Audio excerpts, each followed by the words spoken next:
Okay, what I want to look at in this vidcast is basically Chinese value system.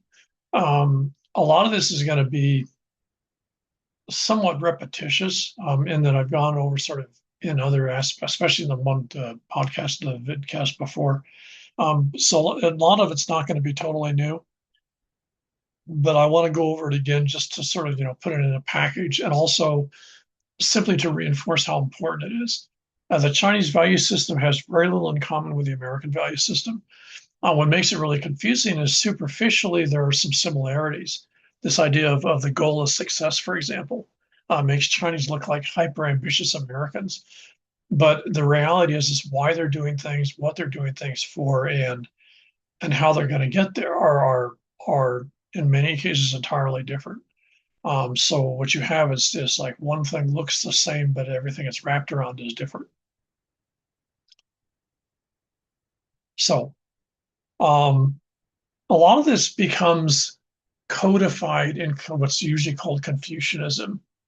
Uh, and Confucianism is well, when we see him get into religion, Confucianism is I don't want to say it's a bad concept, but it's a bad label. Confucian values are central to Chinese society, but Master Kung basically codified existing values. He didn't come up with them. And probably even more importantly, there's no idea that these are somehow given by gods or, are given by the divine.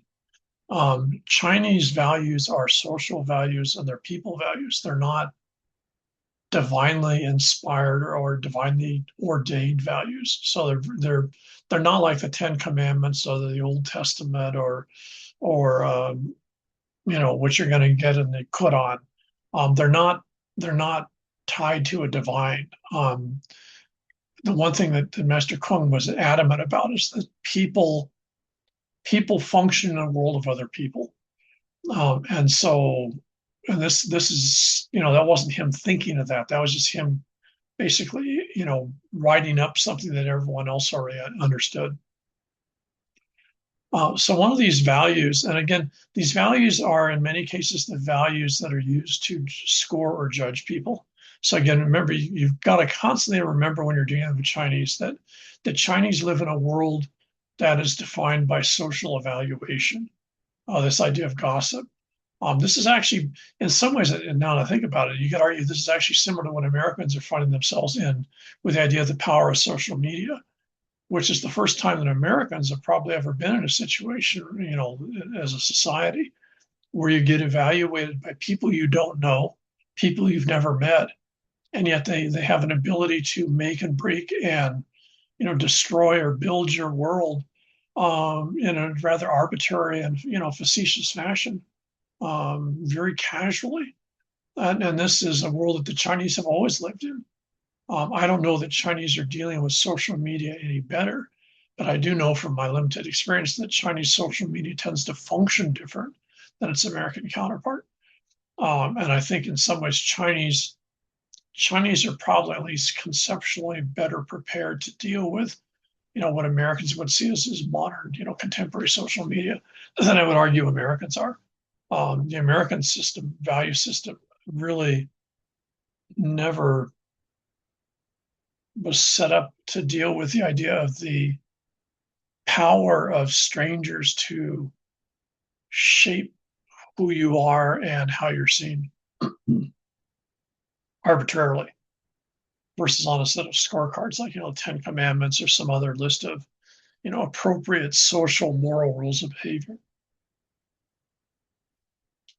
So first of these Confucian, if you want to call them that, rules is this idea of doctrine of mutual responsibility. And at a very basic level, again, if you want to see these classically, go watch one of the Judge D mysteries. If I remember, I'll put a link to one of the YouTube ones in the general material for the course. Because this frequently is brought. I mean, not only are the Judge D stories, both the original ones and also the Western interpretations, is this a constant pattern? But it's something he, from what we understand, the biography of Judge D, was actually a big part of not only who he was, but even when he was alive, how he was seen. So, it's the fact that it's still so popular in a modern Chinese contemporary sense. I think there's three new, according to Youku, I think there's three new Judge D mysteries out just this year. TV made for TV type stuff, like Netflix type stuff. And that's just this year. And I think they had three in 2025 and a couple in 2024. I would be willing to bet there's been at least 10 or 15 total between different film companies done just in the last decade. And a real key part of these, unlike the more wushu oriented ones, is this idea of doctrine of mutual responsibility. Because he's an important official in the Chinese state, in the Tang Dynasty. On one hand, he's responsible to the emperor/empress because they're his boss. So he's responsible to them because they're his overriding authority. Likewise, he's responsible to everyone underneath him because to the folks underneath him, he's the authority. So this idea of mutual responsibility, which means that you have to obey the folks above you, and you have to do what's best for the folks below you, is a central part of Confucian values. And again, it's important to remember that when you look at these, Judge D stories and stuff like that, the fact that they're so popular, one, means that the value resonates with people, but it's also extremely common. People will bring up how rarely you actually see them come out in an actual practice. In other words, quote, in the real world, unquote. So a key one, you have similar concepts in Judeo-Christian logic, and certainly in the American logics, but they don't apply to the same extent, and they certainly aren't seen the same way. But this is a real key one in Chinese society. Not that people necessarily follow it, but it becomes a way that you score behavior. The second one we've already gone over a bunch of times.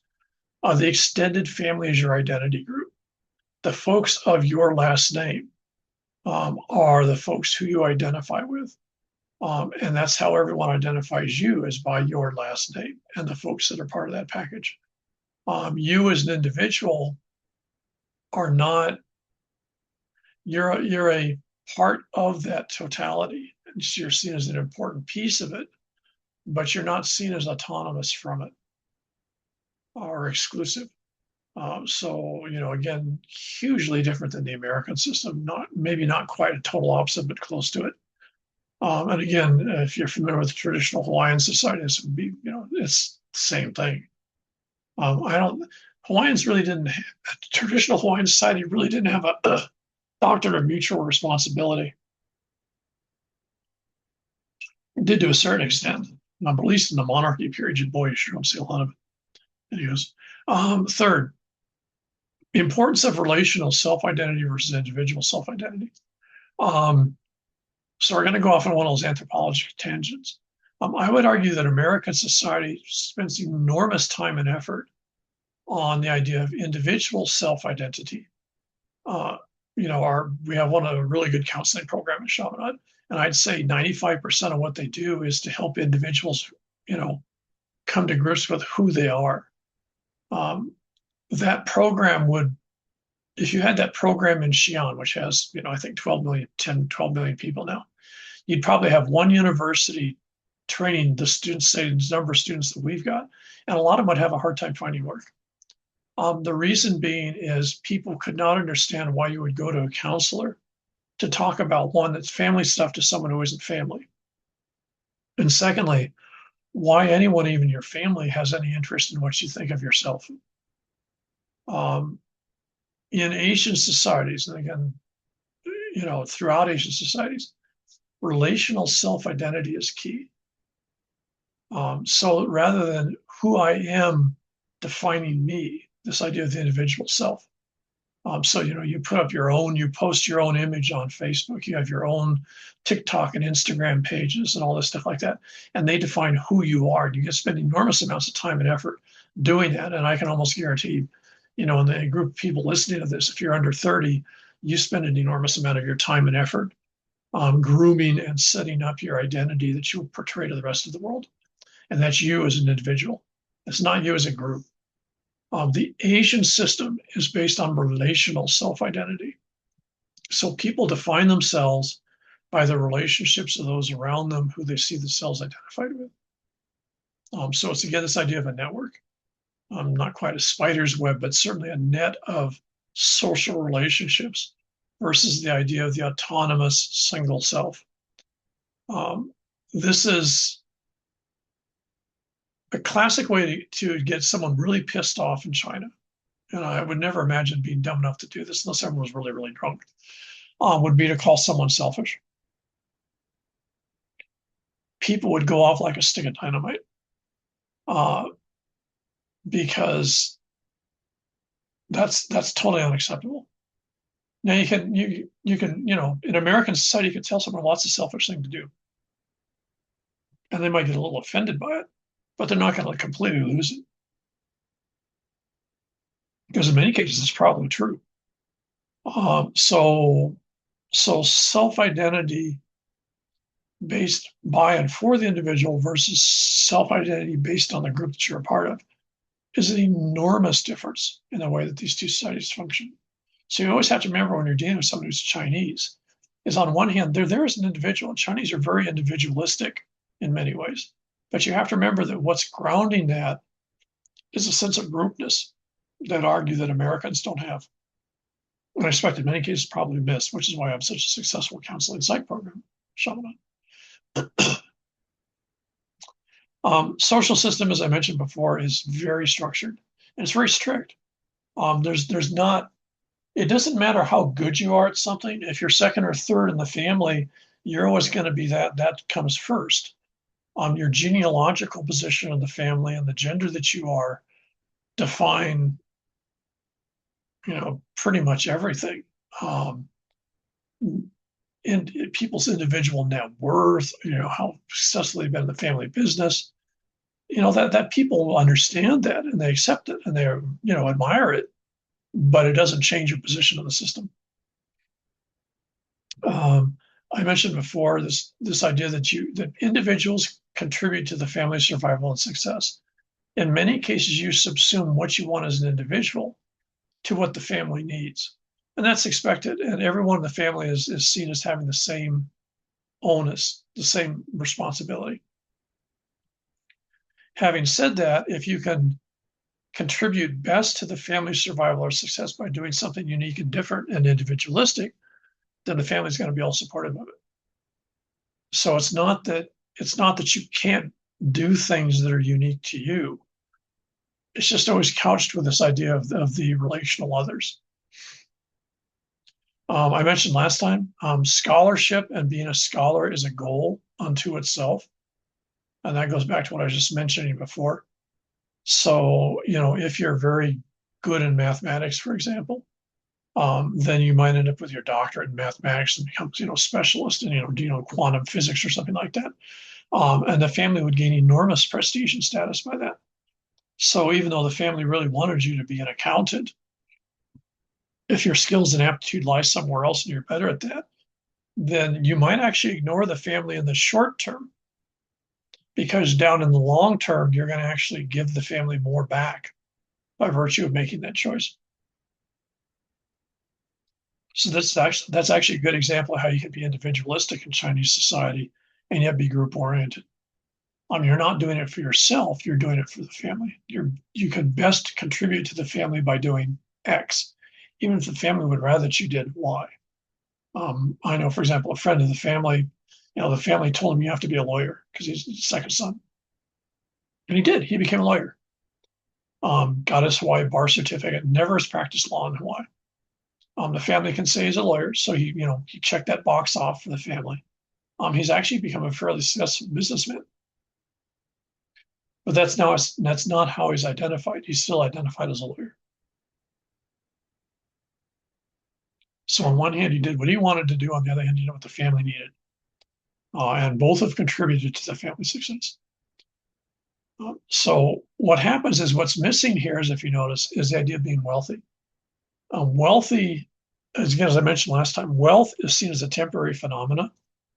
It's seen as a phenomena related. It's situational, it's variable, and it's fragile.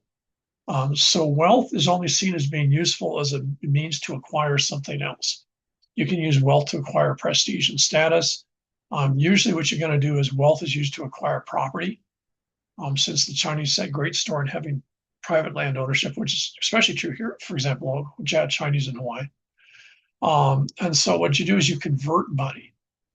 Being a millionaire isn't relevant in China.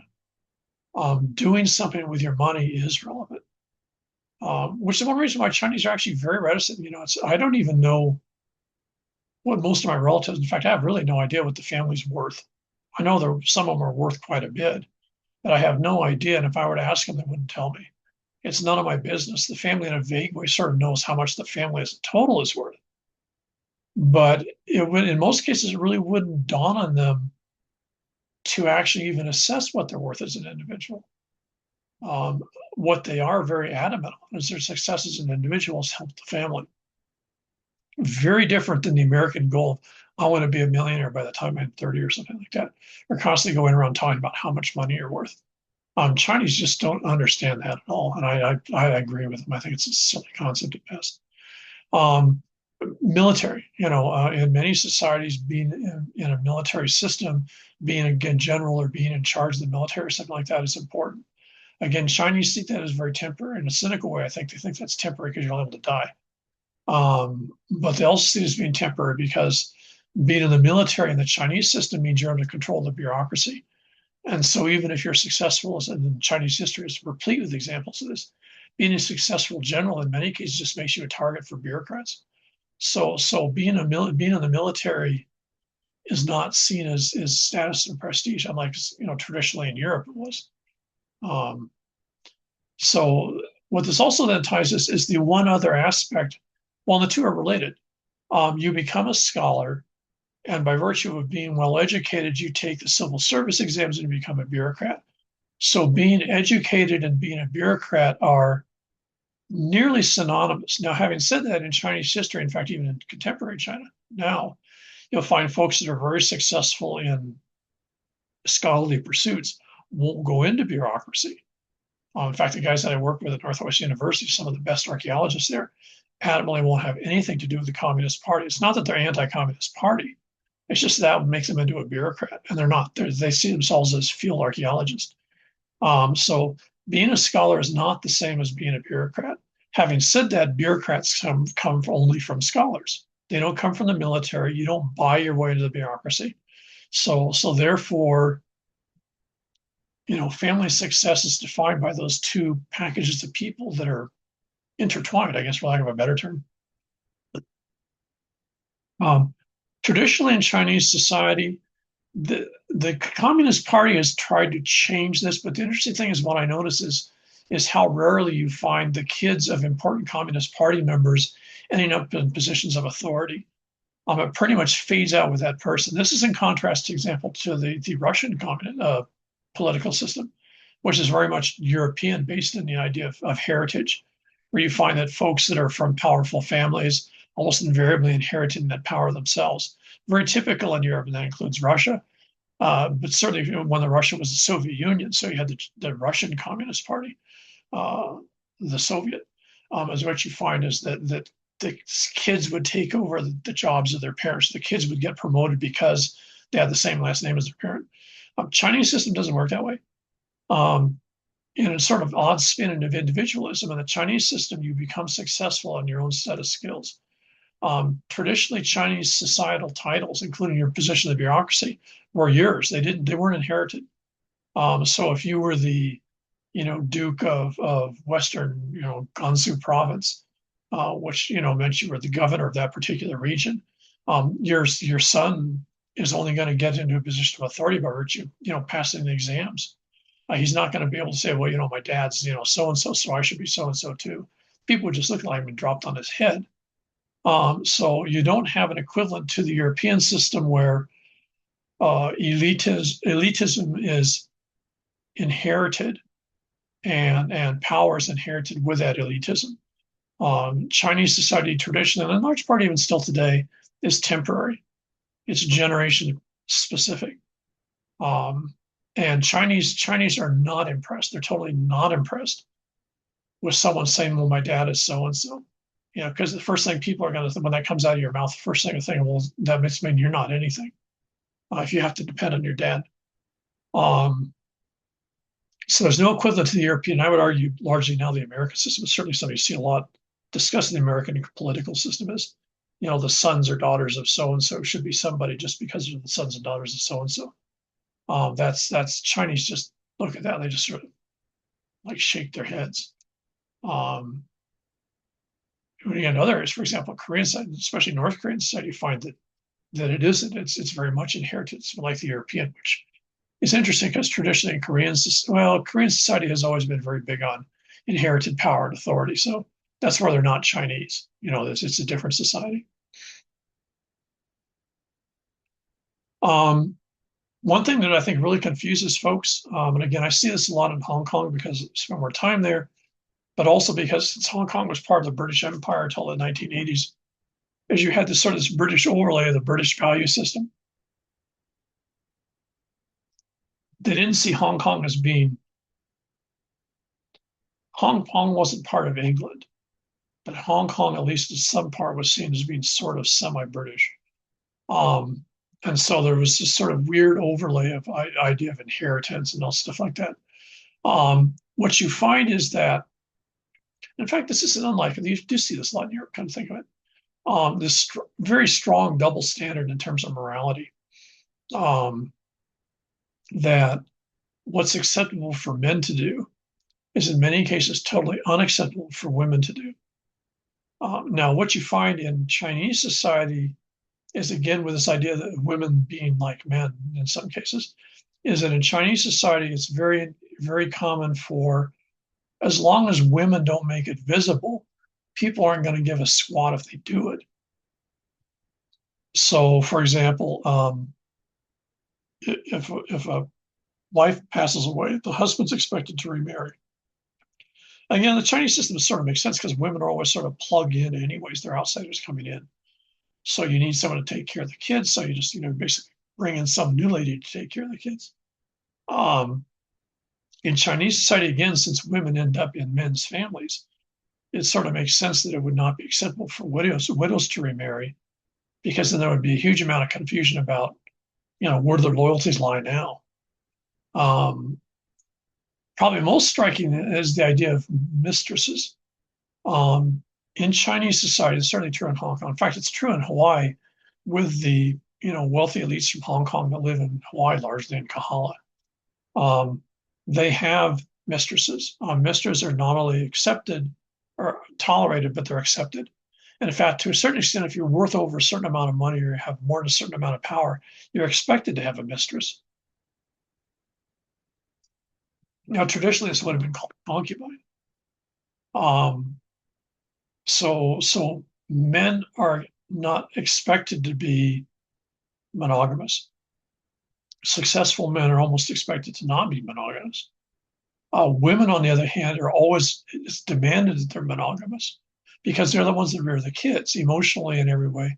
They're the ones that are the closest bond that the children, the generation have to the parents' generation is through the mother. The father is an abstract authority figure.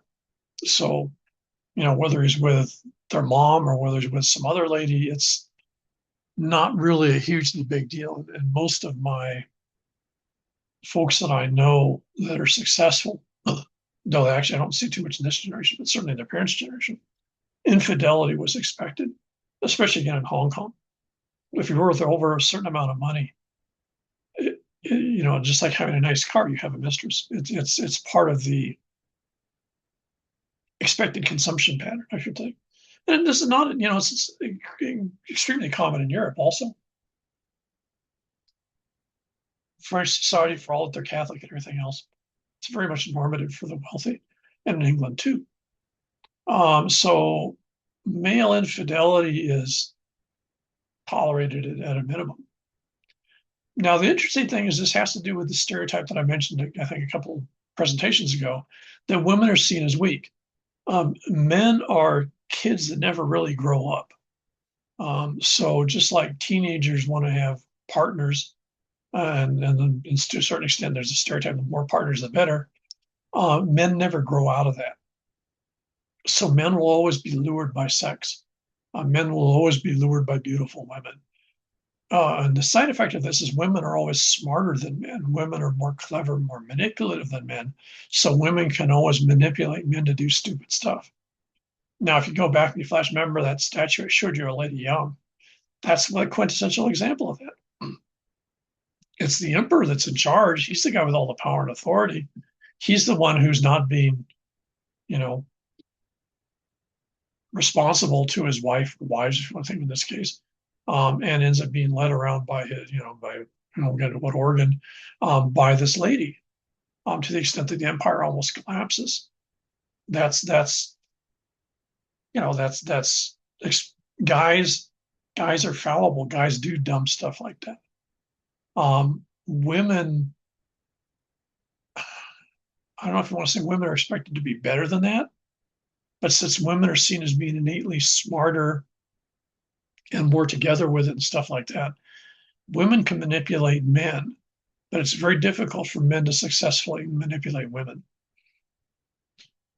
So on one hand, males can have mistresses, but at some point, you're sort of saying something interesting about the guy and the woman he's with, in that when people look at the pair of them, okay, on one hand, he's got the mistress, so obviously he's an authority. On the other hand, most folks are going to look at that, certainly my relatives would, and say, well, who's the real player in that, dialogue? And it would be the woman is. So, male imagery is sort of interesting. On one hand, is this public image of very much, central authority. I'm in charge. Da, da, da, da, da. On the other hand, to most Chinese, this is sort of like kids dressing up in their parents' clothes. So there's an interesting sort of very strong subtext to all that. Education equals success. And this is one of the huge pressures if you're, your age group in Chinese society, is you have to be educated, you have to get ahead, but you can only do that through education. So being educated and being well educated, and you have to remember, Chinese is a very competitive society. So if you're well educated, someone else didn't get it. So that's that's a huge pressure, but it's an enormous value also. As I mentioned just a minute ago, land is wealth. Money is only a tool. Money's not a goal. I've seen this actually. We got involved in doing some interactions between American companies and Chinese companies who were trying to get together back in the 90s. And it was really interesting because the Americans coming over were very wealthy. They're very successful as individuals, say like CEOs and stuff like that. And they would come over to China and they would deal with a Chinese company, and they would think that people should sort of like kowtow to them because they have lots of money. And the Chinese guy that they're dealing with is sort of looking at him thinking like, well, what are you going to do with that money? There's a classic Chinese saying, what happens to your money when you die? Because in the Chinese attitude, if you die with lots of money, what's going to happen is the family's going to blow apart because everyone's going to try to get the money and they're going to go after each other. So being wealthy when you die, and there's a ton of actually examples from the last 20 years of wealthy Chinese passing away, and immediately the family disintegrates into a set of lawsuits, counter lawsuits, all sorts of stuff. By contrast, in the Chinese attitude, if you convert that money to property, and for example, you have 3 kids and you give each of them a really nice large house and a big piece of property, then they're not near as likely to go after each other. So money in the Chinese system is not an end goal. Money is a tool. And I think Americans have a really hard time with it. In fact, the idea of Americans, what you do is you flip the place so that you convert land to money. Chinese would just look at that and go like, unless you're going to flip that into a larger, nicer place, then why would you do that? What you would do is instead is buy a second property. Very different. If you praise an individual, that goes to the family.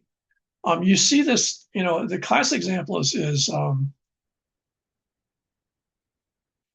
don't really watch Chinese award ceremonies too much, but if you watch Japanese award ceremonies, like their version of, say, like arts things like, say, the Academy Awards or something. What you'll find invariably is in Japan. Well, actually, no, this is true in China too. If you do Chinese award ceremonies, what happens is the individual being honored, they'll go into tears and they'll be, oh, thank you, I don't deserve this. And first thing they'll do is they'll drag their mother up. And the guys giving the awards will actually give the awards and flowers and stuff to the mother, not to the person that got the award.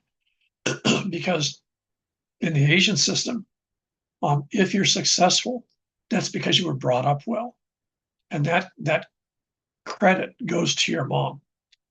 So it's very normative. In fact, it'd be sort of shocking if that didn't happen. That if an individual is praised, that immediately gets funneled off to the mother first, the family of birth second, and of course to the ancestors as a third. Doesn't stick with the individual. So even if you're giving an individual award, it's not actually an individual award, I suppose you'd say. The ultimate nightmare in Asian societies is to have the family disown you. At that point, you become the quintessential American individual. You suddenly have no family. You have no last name. You have no sense of identity. And absolutely no one, and I repeat, no one will have anything to do with you, because as far as they're concerned, you must be toxic. So disinheritance, disassociation, isolation is the ultimate threat and punishment in Asian societies. And this is true of all three of them. Probably most spectacularly, well, yeah, I don't know. Let's just say it's the ultimate punishment. I can't decide which one it would be more. I think it varies in terms of how you would play it out, but in terms of how fraught it is, it's the same. It's just the ultimate nightmare, the ultimate thing to keep you from getting any sleep.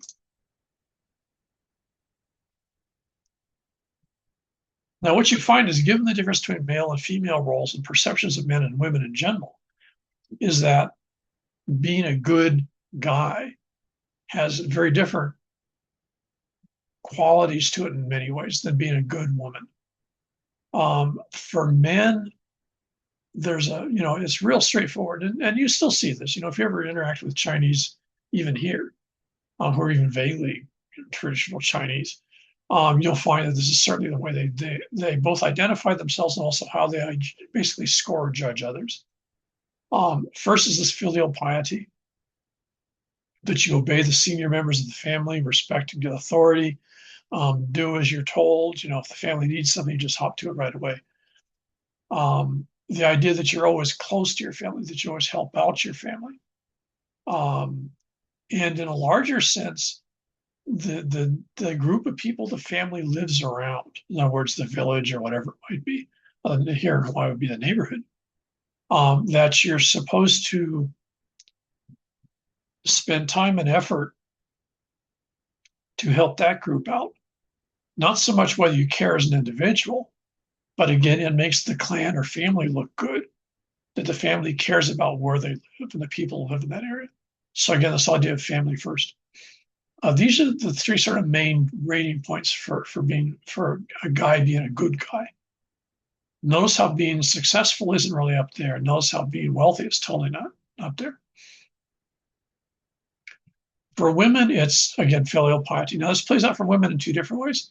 First would be the women that don't get married, that stay in the family of birth and take care of their, adult, their seniors, and forego marriage and kids to sacrifice for the family. This is people are real impressed with this. They're very saddened by it, because female identity in large part is driven by the idea of kids, especially sons.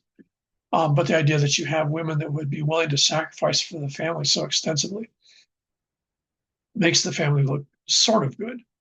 Now, also what that means is if you do get married, the fact that you're totally loyal to the family that you marry into, even though you're not of their blood, even though you're very much sort of a second-class citizen, is again, expected of good women. Good girls do stuff like that. As I mentioned, it's not so much virginity per se, but for women, not being seen with other guys is real important. Again, gossip being gossip. This is almost like Victorian. In the Victorian England and the United States, you had the idea of loose women, women who had social and maybe other types of relationships with guys outside of the marriage bond, and that was morally repugnant because of the Judeo-Christian logic. In the Chinese system, it's repugnant because you're either not honoring your family of birth, or if you're married, you're sort of flipping off the family that you married into by having relationships with folks who are outside of it. One of the interesting side effects of this, if you're in the Chinese workplace, is that women will be very circumspect in terms of how they interact with the male counterparts in the company, especially if they're married. They'll have joking relationships, but you won't find them in what you might call, I suppose, compromising social situations. Even if it just ends up, especially if it gets posted on TikTok or Instagram or something like that, because that's not acceptable. So yeah, the Chinese workplace tends to have real different dynamics than the American workplace. I hadn't really thought about that before. For guys, if you really want to score points, both within the family, but especially outside of the family. So if you want to score family points, doing good things, doing good deeds, hugely important because it sort of says a bunch of stuff. One is the family brought you up right. Two is your community is important to you. Three is you obviously sit around a cynical way. This is where you convert that money. You convert the money to charitable acts. Now, I should point out that this also happens in the United States. But in the United States, what would happen is that becomes something that I do as an individual. If I'm Steve Jobs or one of these other guys, then I donate money to X, but I do it as Steve Jobs, not as the Jobs family. In the Chinese sense, you do it as a group. So it's an individual who has the ability to honor their family. So actually, one of the ways you would find this would be that, for example, at Chaminade St. Louis, there's a number of facilities that the various families have given to them, largely Chinese, since a lot of the early founders, especially of St. Louis, were Chinese wine. But it's invariably with the last name. So, versus, if Steve Jobs Foundation, it's not by accident, has the name Steve in front of it. Spiritual feats, being someone spiritually successful. I don't know how to describe this. Being someone who has really impressive skill sets. This might be, for example, traditional martial arts like wuxia. It can be being a monk at a temple, being very knowledgeable of Buddhist or other types of religious thought. Diviners. If you're very good at classic Chinese numerology divination, that gives the family points. Being a feng shui, ming shui expert gives the family points. It's a type of scholarship. It's not sort of in the traditional Western sense of scholarship necessarily, but that's where it fits. So having that scores the family points because obviously you're centered as a person. Obviously examination honors, beating everyone in your class, being the best in the class, being the best in the school. Fantastic. Being a writer or a poet. I'm not even sure this was ever a big thing in Asia. Writers and poets and artists in general in Europe. Sorry, I should say in Europe. Were always sort of outsiders. There were folks that they might be famous after they die, but while they're alive, they're not really seen as successes versus someone who's high in government or, something else like that. In Asian societies, probably even more so in Korean society, but certainly in Chinese society, being a famous artist, whether it be, in the arts or musical arts or poetry writing, gives the family a lot of prestige and status because that's another branch of scholarship. Official posts, again, because official posts were in large part still are driven by, again, scholarship. And then what you do as an official goes back to that rectification of name. So you're doing as you're supposed to be a good person. And also that means the family brought you up right. For women, and you still see this a lot with older Chinese, I don't see it so much in the younger generations. Well, it's probably manifest in different ways. But at least in even the generation I'm a part of, for Chinese, being faithful to your husband and your husband's family. So, always putting up with never being quite as good as, always being put up as, always being the support system for the male members of the family, is key. That scores you a lot of points as a woman, not only as an individual, but also to the family that you were born of, because it means that they brought you up right. And you have to remember, in many cases, women carry a hyphenated name. So even when they're married, people know what family they were born of. And second, and probably most importantly, is that when your parents-in-law and when your husband's parents get old, you're the one that takes care of them. They don't bring in outsiders. The women in the family do that. And since the women that are born of the family are leaving, they're moving to other families, the women that are married into the family become the caretakers. And that's one of the main reasons that you want to have daughter-in-laws, is that they're the caretakers. And that's an expectation. That's not even an option. That's like a guaranteed demand. That's the way the world is. And that makes you a success as a woman. And it means that people will say nice things about you.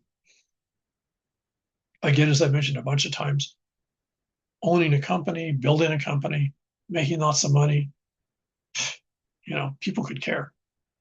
A woman who had a successful company but wasn't good taking care of her in-laws, people are going to diss all over her. They're going to be really negative about that. So it's a very straightforward. Attorney system is actually, it plays out in complex ways, but I would argue in many ways the values are very clear, very straightforward, much more so than American society.